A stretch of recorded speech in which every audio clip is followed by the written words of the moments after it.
என்பவன் இடிதாங்கி அவன் அத்தனை பேருக்கும் சுமைதாங்கி.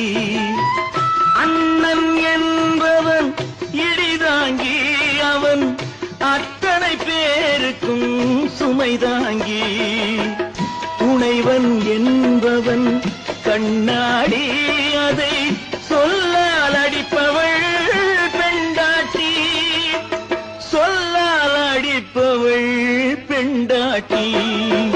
சத்தியத்தின் சோதனைக்கு எத்தனை பேர் போட்டி, தர்மம் என்னை வாட்டுதம்மா சொந்தங்களை காட்டி, தர்மம் என்னை வாட்டுதம்மா சொந்தங்களை காட்டி. அத்தனையும் தாங்கிவிட்டேன் சக்தியினை கூட்டி, ஆண்டவரும் சேர்ந்து கொண்டார்